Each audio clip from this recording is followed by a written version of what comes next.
इस वीडियो में हम सीखेंगे ऐसे राइटिंग स्टेप्स के मुतालिक,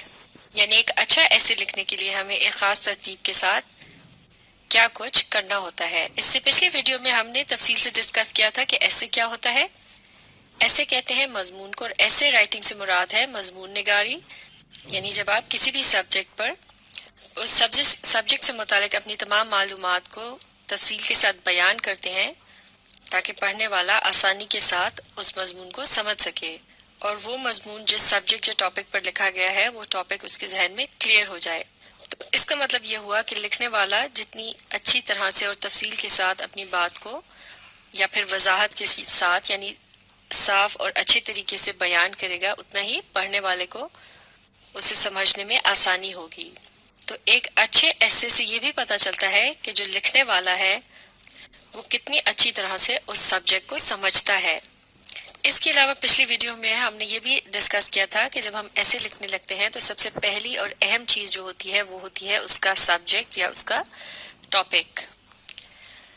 तो ऐसे लिखने से पहले सब्जेक्ट या टॉपिक को बहुत अच्छी तरह से समझना बहुत ही जरूरी होता है, क्योंकि टॉपिक के लिहाज से ये तय किया जाता है कि ऐसे की क्या किस्म है। और इस बात को भी हम तफसील के साथ पिछली वीडियो में डिस्कस कर चुके हैं। मुख्तलिफ किस्म के जो टॉपिक्स होते हैं उनमें उनके ऊपर मुख्तलिफ तर्ज के ऐसे लिखे जा सकते हैं।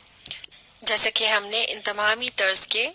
एसेज की जो टॉपिक्स हैं उन्हें डिस्कस किया था, जैसे कि narrative, descriptive, argumentative, persuasive, cause and effect और कंपैरिजन एंड कंट्रास्ट। तो लिहाजा जब आपके सामने कोई टॉपिक आता है और आप उस पर गौर करते हैं और फिर ये तय करते हैं कि इनमें से किस किस्म का ऐसे इस पर लिखा जाता है, तो इस तरह से ये बन जाएगा पहला स्टेप, यानी डिसाइड टाइप ऑफ ऐसे, यानी ये फैसला करें कि वो ऐसे किस किस्म का है, यानी आपने उस पर किस तर्ज का ऐसे लिखना है। आया आपने उसे एक कहानी के अंदाज में लिखना है जैसे कि नैरेटिव ऐसे होता है, या आपने सिर्फ तफसील बयान करनी है जैसे कि डिस्क्रिप्टिव ऐसे होता है, या क्या वो कोई बहस मुबाहिसा है जैसे आर्ग्यूमेंटेटिव ऐसे होता है, या आपने अपने दलाइल की मदद से टॉपिक के मुतालिक कायल करना है तो वो परसुएसिव ऐसे है। इसी तरह से अगर मुआशरे के किसी मसले के ऊपर लिखना है तो फिर आप कॉज एंड इफेक्ट तर्ज का ऐसे लिखेंगे, जैसे कि उसके अंदर आप उसके वजूहात और उसके असरात के मुतालिक लिखेंगे। इसी तरह से अगर आपको दो चीज़ों के या उससे ज़्यादा चीज़ों के मुआवजे के मुतालिक लिखना हो, यानी उनके मुतालिक बताना हो कि वो किस तरह से एक दूसरे से बेहतर या कमतर है, तो फिर इस पर कंपैरिजन एंड कॉन्ट्रास्ट तर्ज का ऐसे लिखा जाएगा। लिहाजा सबसे पहले टॉपिक को समझना बहुत ही ज़रूरी है। अब टॉपिक को समझ लेने के बाद अगला स्टेप जो है वो है कलेक्ट आइडियाज, यानी अब आप अपने ख्यालात को जमा करना शुरू करेंगे। और ऐसा करने के लिए आप माइंड मैप की मदद ले सकते हैं या फिर आप बना सकते हैं एक आउटलाइन। तो अब हम देखते हैं कि माइंड मैप क्या होता है। माइंड मैप कुछ इस तरह से होता है जैसे कि आप स्क्रीन पर देख सकते हैं। दरमियान में लिखा है टॉपिक जो है समर सीजन। इसके गिर्द मुख्तलिफ दायरों के अंदर जो कि इस टॉपिक के साथ एरोज की मदद से कनेक्ट किए गए हैं, इनके अंदर क्या लिखे हैं, सब टॉपिक्स। जैसे कि यहाँ समर सीजन यानी गर्मी के मौसम से मुतालिक लिखा है फूड वी ईट, यानी इस किस्म के मौसम में हम किस किस्म का खाना खाते हैं। इसी तरह से यहाँ दूसरी तरफ अगर आप देखें तो लिखा है क्लोथ्स वी वेयर, यानी गर्मी के मौसम में किस किस्म के कपड़े पहने जाते हैं। तो इसका मतलब ये हुआ कि जब एक माइंड मैप डेवलप होता है तो आप उसको डेवलप करने के लिए सबसे पहले दरमियान में टॉपिक को लिख दीजिए। इसके बाद आप इसी तरह से दायरे बना लीजिए और उन दायरों के अंदर जो भी ख्यालात उस टॉपिक से मुतालिक आपके जहन में आते जा रहे हैं उन्हें आप लिखते चले जाइए। लेकिन ऐसा करते वक्त सिर्फ आप इस चीज का ख्याल रखिए कि जो अहम पॉइंट्स हैं या कोई अहम बात जो उस टॉपिक के मुतालिक है उसे आपने जब अलग से इस तरह से लिख दिया, जैसे कि यहाँ हमने लिखा है फूड वी ईट, तो फिर आप उस पॉइंट से मुतालिक जो मजीद बातें हैं यानी जो उस बात को सपोर्ट करेंगी या उस बात की वजाहत करेंगी, उस बात को तफसील से बयान करने के लिए, तो फिर आप उसी पॉइंट के साथ उसके इर्द गिर्द दायरों की सूरत में इसी तरह से उन बातों को भी माइंड मैप के अंदर शामिल कर सकते हैं। जैसे कि यहाँ लिखा है आइसक्रीम, यानी गर्मी के मौसम में खाना जो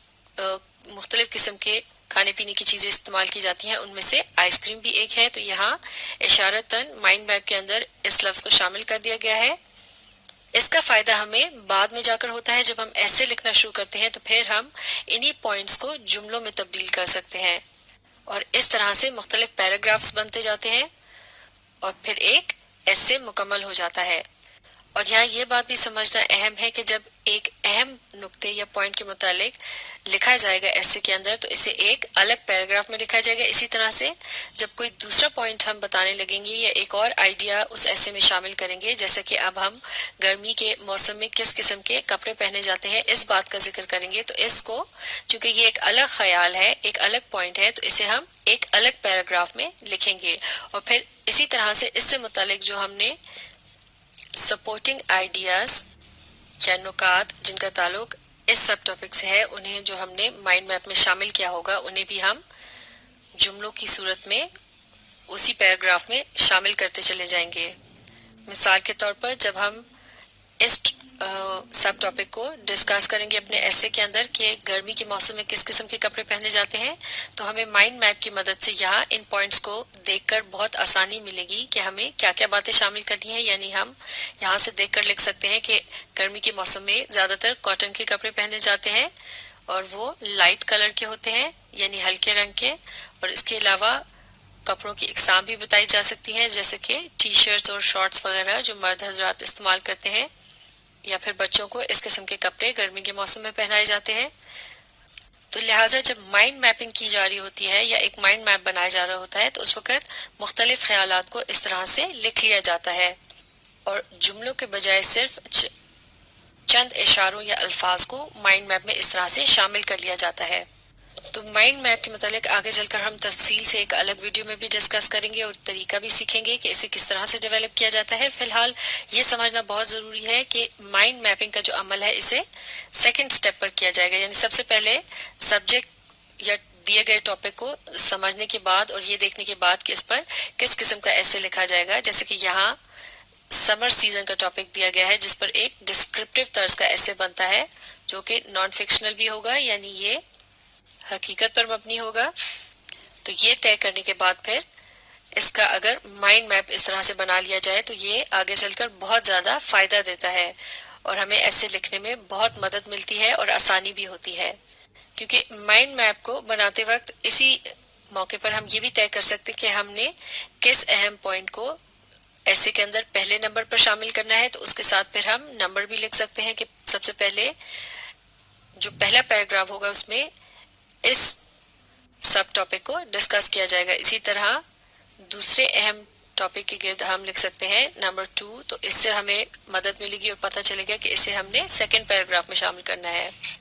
इसके अलावा माइंड मैप बनाने से हमें एक और मदद जो मिलती है वो ये है कि हर ऐसे के शुरू में जो सबसे पहला पैराग्राफ होता है जिसे इंट्रोडक्शन कहा जाता है, तो उसे लिखने के लिए भी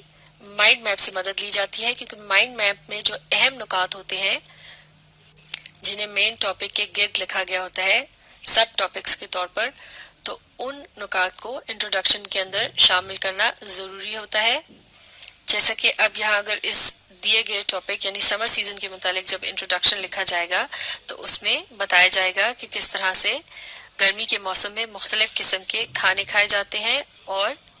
खास किस्म के कपड़े इस्तेमाल किए जाते हैं। इसके अलावा खास किस्म की एक्टिविटीज और फेस्टिवल्स यानी नुमाइशों वगैरह को मुनाकिद किया जाता है और कुछ खास समर स्पोर्ट्स भी होती हैं, यानी गर्मी के मौसम के खेल भी होते हैं जो कि खेले जाते हैं। तो इस तरह से माइंड मैप की मदद से हम अपने इंट्रोडक्शन को मुकम्मल कर सकते हैं। अब माइंड मैप की तरह से ही अगर आप चाहें तो अपने ख्यालात को जमा करने के लिए उसे आउटलाइन की सूरत में भी लिख सकते हैं, जैसे कि ये एक लिस्ट की तरह से होती है जिसमें आप सबसे पहले टॉपिक सेंटेंस के तौर पर दिए गए सब्जेक्ट से मुतालिक कोई भी सब टॉपिक यहाँ शामिल कर सकते हैं। जैसे कि समर सीजन वाले इस माइंड मैप में हमने देखा था एक सब टॉपिक था फूड वी ईट। तो अब यहाँ इस आउटलाइन के अंदर टॉपिक सेंटेंस के सामने हम लिख सकते हैं फूड वी ईट। तो इसका मतलब ये हुआ कि जब हम अपने ऐसे में इस बात को शामिल करेंगे तो ये एक अलग पैराग्राफ में लिखा जाएगा और उस पैराग्राफ का जो सबसे पहला सेंटेंस होगा जो कि टॉपिक सेंटेंस कहलाया जाएगा उसमें हम इस बात का जिक्र करेंगे कि समर सीजन में मुख्तलिफ किस्म के खाने खाए जाते हैं या समर गर्मी के मौसम में जो खाने खाए जाते हैं वो बाकी मौसमों के खानों से मुख्तलिफ होते हैं। اس کے بعد جیسے کہ آپ اس مائنڈ میپ میں دیکھ رہے ہیں فوڈ وی ایٹ کے ساتھ ہم نے اس سے متعلق جتنے بھی آئیڈیاز تھے انہیں الگ الگ لکھ دیا تھا، جیسے کہ آئس کریم، جوسز اور مینگو، یعنی یہ گرمی کے موسم کے مشہور کھانے اور مشروبات ہیں، تو لہٰذا انہیں بھی آؤٹ لائن میں شامل کیا جائے گا سپورٹنگ آئیڈیاز کے طور پر. جیسے کہ وہاں اس مائنڈ میپ میں پہلا سپورٹنگ آئیڈیا تھا آئس کریم. تو اب اگر آئس کریم کے متعلق ہم نے بات کرنی ہو تو ہم اس کے متعلق کیا کہہ سکتے ہیں؟ ہم یہ بتا سکتے ہیں کہ کس طرح سے یہ گرمی کے موسم میں بہت ریفریشنگ ہوتی ہے، یعنی اسے کھا کر آپ کو ٹھنڈک محسوس ہوتی ہے. پھر ہم اگر چاہیں تو ہم بات کر سکتے ہیں آئس کریم کے فلیورز کے متعلق، یعنی اس میں بہت سے مختلف ذائقے ہوتے ہیں، اور اگر ہم چاہیں تو یہ پوائنٹ بھی شامل کر سکتے ہیں کہ بچے جو ہیں انہیں آئس کریم بہت زیادہ پسند ہوتی ہے. اسی طرح سے یہاں جو باقی کے سپورٹنگ آئیڈیاز آپ دیکھ سکتے ہیں جو کہ اس پیراگراف میں شامل کیے جائیں گے وہ بھی اس آؤٹ لائن میں شامل کیے جا سکتے ہیں. جیسے کہ پھر اس کے بعد ہم جوسز کے متعلق لکھ سکتے ہیں، پھر اسی طرح سے گرمی کے موسم میں جو پھل کھائے جاتے ہیں ان کا بھی ذکر شامل کیا جا سکتا ہے، اور اس طرح سے آؤٹ لائن بنتی چلی جائے گی. اور جب ہم اپنا ایسے لکھنا شروع کریں گے تو اس آؤٹ لائن سے ہمیں بہت زیادہ مدد ملے گی، کیونکہ بس اب ہم نے کیا کرنا ہوگا، انہی پوائنٹس کو جملوں کی صورت میں لکھنا ہوگا، اور پھر اس طرح سے ہمارے پیراگرافز بنتے چلے جائیں گے اور ایسے مکمل ہو جائے گا. آؤٹ لائن کی مدد سے کس طرح سے ایک پیراگراف لکھا جاتا ہے اسے ہم پیراگراف رائٹنگ والی ویڈیو میں تفصیل سے ڈسکس کر چکے ہیں، اور آپ اسے اچھی طرح سے سمجھنے کے لیے اس ویڈیو کو دوبارہ دیکھ سکتے ہیں. تو ہم ڈسکس کر رہے تھے ایسے رائٹنگ سٹیپس. ابھی تک جو دو اہم پوائنٹ ہم نے ڈسکس کیے ہیں انہیں ایسے لکھنا شروع کرنے سے پہلے کیا جاتا ہے، لیکن یہ ایک اچھا ایسے لکھنے کے لیے بہت ہی زیادہ اہم ہے، اور ایک اچھا اور معیاری ایسے لکھنے کے لیے ہمیں ان سٹیپ سے بہت زیادہ مدد مل سکتی ہے. تو ان باتوں کو اچھی طرح سے سمجھنے کے لیے آپ اس ویڈیو کو ریپلے کیجئے اور اس کے ساتھ ساتھ پڑھنے اور سمجھنے کی کوشش جاری رکھیے. اس کے بعد اگلے سٹیپس کو ہم اگلی ویڈیو میں ڈسکس کریں گے.